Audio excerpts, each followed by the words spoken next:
Hey, what's going on? Hey, just got done with the U.S. Open, and I'm driving back. I'm driving to Missouri, actually. Um, See, I'm going straight woolly mammoth MPA for a few days. Uh, it was an interesting tournament. I kind of wanted to give like a 2020, I guess, on it. If you paid attention to it, it was tough. Well, it always is tough. That's me. That's inherent with the tournament. That's what makes it so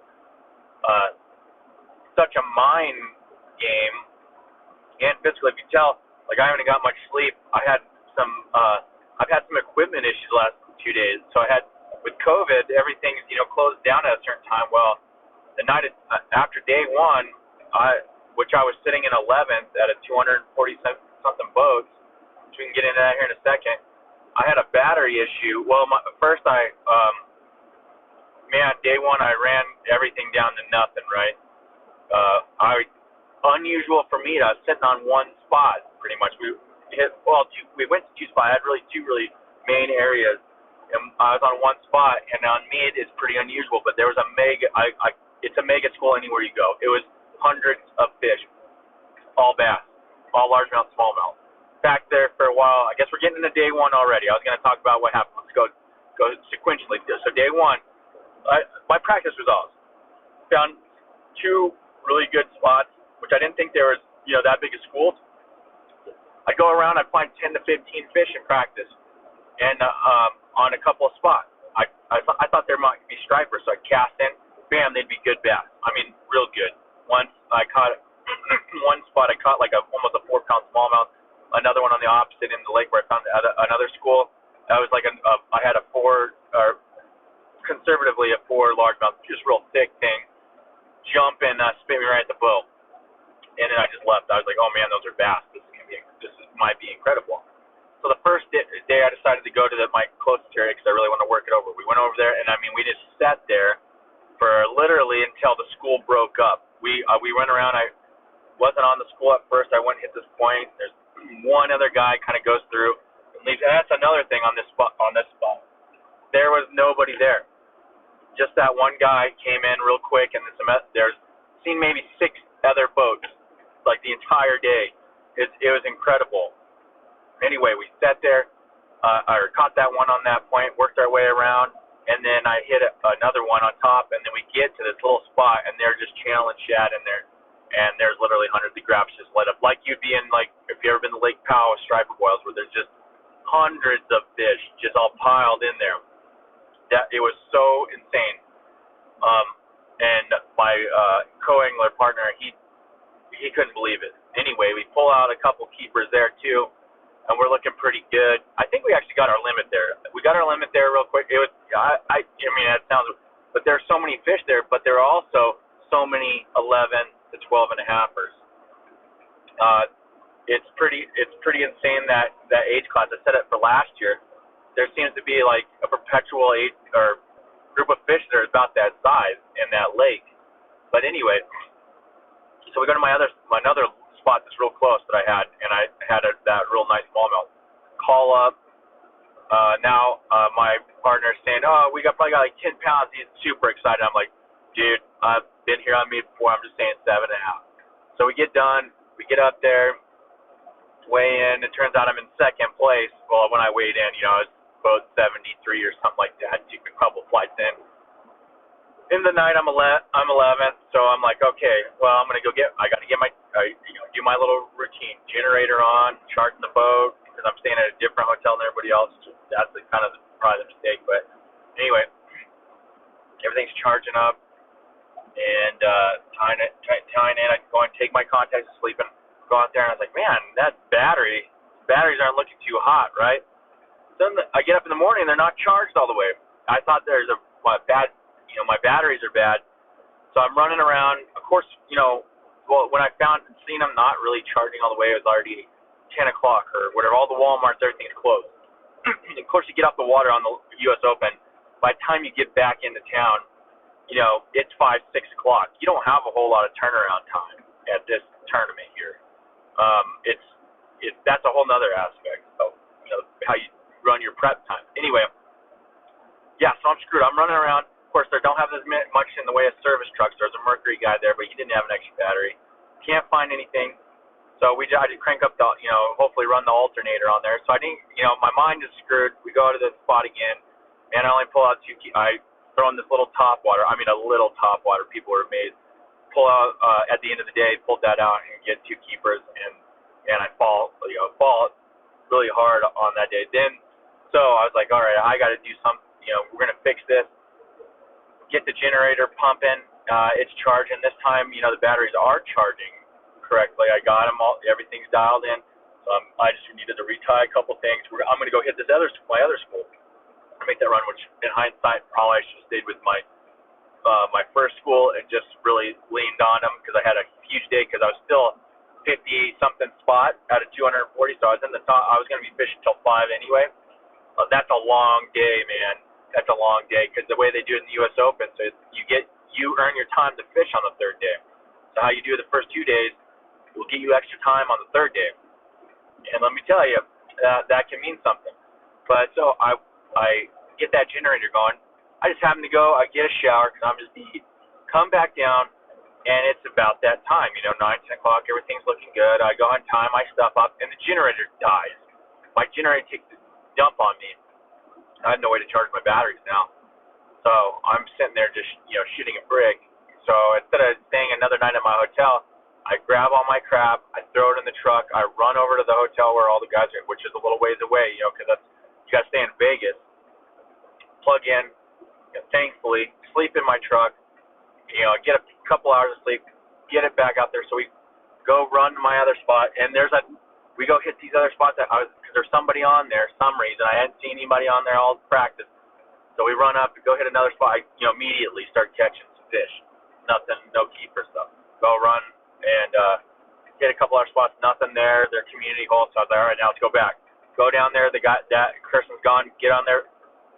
Right where they were in practice, mega school is sitting there. I didn't think they were a mega school, that one. I just thought 10 to 15 fish. But then it turns out it was a mega school, another one, not as big as that other one I had, but there's probably a good, 100 fish in there at least. I was seeing them all over. And we sat there and milked that for hours, catching little ones, and finally pulled out 2 really, quality smallies for there. So after that, I was like, man, that school starts dispersing, and we can't get them to react. Because they usually stop about 11 o'clock or noon on the other one, and this one is kind of the same. Run over, hit some other, historical spots that I had, and it's just deader than a doornail, man. Just like you stick a fork in it. So it's like really iffy because my good juice spot from day one's way on the other side of the lake. We run and hit another spot because in my mind I'm like, dude, you need to go there, but then I don't know if you have gas. I don't know if that's worth it. It could be. Your mind, that's finally we're sitting at this other spot. I'm like, let's just go over there, man. We need to get something going. We run over to not my main big school spot, but the other spot where I've called. Get in there immediately. Boom. Catch one. Come back around. Miss 2 keepers on top water. Come through back. I just start catching them. But, of course, I only get the 1 keeper, so I end up with 3 fish. Go in, and then I ended up with a total like 16 pounds, like 69th place or something like that. Pretty disappointed because after day 1, I was on something special, a real special spot I've needed, and it was potentially it's at least a top 10 spot. And usually you don't say that about somewhere like me. You don't say that there's a spot. You usually are running something, or you have a whole bunch of spots. But this was a spot. And I've never seen this on any on even lakes with a high significant bass population. Never seen such a stacked bunch of fish. It's just weeding through them and getting to those those 13 plus inchers. Oh yeah, on day 1 too. So we're whipping around. We lost, but there was the biggest smallmouth I've seen in Lake Mead is about probably 5, maybe 6 pounds. It was huge. My co-angler throws a top water out. And he just, boom, he says, oh, my God, there's something big, just hit it. And he reels in. I throw it back out, and I can see it. I'm doing my thing, and I can see it's V'ing underneath it, V'ing back and forth, getting ready to commit, and it just will not commit. But this thing is a monster. It was one of the biggest small, and I catch big smallmouth from up north where I'm from. That's I'm used to, I see them, and I know a big smallmouth when I see it, and that was a giant, biggest one I've seen in mead. Anyway, just couldn't commit, so we sat there and worked that area, just couldn't get them obviously. Otherwise, I'd be looking at like the day one would have been like a 13-pound day probably for us. But anyway, mead's always tough. I kind of want to keep this video. Mead's always tough. Moral story. I guess I did really excellent with my practice. Limited a lot of water. Didn't let history really get to me. And I found them. To me, I found them. Even though I was 69th, that's disappointing. I'm kind of disappointed about that. But I'm actually really happy about what I found. How I did, didn't use my practice, and how I did on day one. And people were asking me, "Are you nervous going into day one?" Well, no, I wasn't. I was calm as a cucumber for once in a tournament. I was just calm. I knew I had the spot. I had a game plan, and I executed on day one. It was the equipment and the battery stuff that really shook me up, and it screwed with my mind, and it made me not settle in, especially on day two, and really pick apart my areas, because I was too worried about what was going on with the batteries. I was too worried about getting back, even though we could have. I was just too worried about it that it took my mind off the moment and pretty much like enjoying and being effective in fishing that area, which in mead, you can hit them when they're on, but a lot of times it takes some time, especially this area. Like I said, we sat on that one area. Well, both of my school areas, we sat multiple hours going through small fish. So looking back, that was a turn moment, and then it was a cascade because I thought I recognized it at the end of the day too. I was like, you let it get the best of you. You reverted back to some things that some mind games that affect most tournament fishermen, and the good ones are able to get over it. And so I was going through that, and I was getting over it, and then the generator at 10 o'clock dies, and that screwed me up again. And of course, I didn't get much sleep. But I executed a different plan, and I'm not too unhappy about day three. What I was pretty happy is that I was able to make that decision. Sorry, I'm bouncing the camera. I'm hitting some really bad road in middle of New Mexico. But I executed a plan on day three, and I was kind of happy that I was able, because a lot of times in the past when things are going bad, I'd be like, okay, I just need to hunker down and focus. I know there's fish around. I was able to make a decision and get us that third keeper, and I had the opportunity to fill our limit out, and it just didn't happen. I had those fish there, but it was that opportunity only arose because I decided to move and go back to the spot or make a huge move, a huge run, and that could bite you in the butt. But in my opinion, I feel good about it because I put myself in the wheelhouse. Now I was able to swing. I was able to step up to the plate and take a swing instead of stepping out of the box. So, and in reality, it's an awesome tournament, and I'm happy even though the standings don't look too good. I guess 69th out of 240 something guys is that bad, but it's so close to the check line. I was a fish, like pretty much a good fish away, that it kind of sucks, but at the same time, yeah, it is what it is. Go to the next one. Next one is the Arizona Open, and then you got the MPFL, the league, starting up a month after that. So we'll go from there.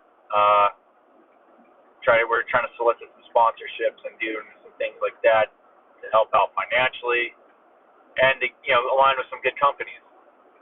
But anyway, oh yeah, I broke a rod and stuff. I got to send in the St. Croix, and just got my boat. My boat got hit, so little fiberglass work I got to do. But anyway, like, subscribe, please. If you want to know more about what happened at Mead, or maybe you just want to go fishing there, because everybody says it's toughest lake. It is tough, but there's great fishing there. I mean, I caught some good stripers. I caught some really nice bluegill during practice. And if you want bass, I know how to. There's some good spots there. If you want to fish a tournament there, you can get a hold of Wonbass for the US Open. That's fun, and you can fish with some great people, some amazing anglers and meet some friends. Um, or there's a lot of smaller tournaments that go out of there. But it's a great destination, even if you just go vacation there. I can see going in their wintertime. Every time I go to a meet or Apsu, it makes me want to get a place down there. I mean, I lived in Arizona for a while, and that's where I learned really cut my teeth bass fishing. But I go back there, and I'm like, man, I can see just being here in the wintertime especially. And even right now, it's hot, but it wasn't that bad. I mean, it's no humidity. Anyway, like, subscribe. If you got anything, throw some comments down, and then I'll do some product video. I'll probably go over some of the lures that I was doing a few things that are unique, kind of died out, and because I actually threw an emergency order in. But anyway, I could go into some specifics on that because I'm kind of an open book. A lot of these guys I meet, they won't say anything because it can be such a pickle beast. You don't want to give up any secrets, right? Spots and whatnot. I mean, I don't care. I'll talk about what I did because it was, you really had to have confidence in it. If you didn't have confidence in what I was doing, besides like drop shotting or whatever, then you probably would have just gave up on it within the first so many minutes. It's just something that was so specific and key that if you were just happen to just pick it up out of the locker to throw it around, you probably would have set it down and not even thought anything of it. But anyway, I'll talk to you later. Bye.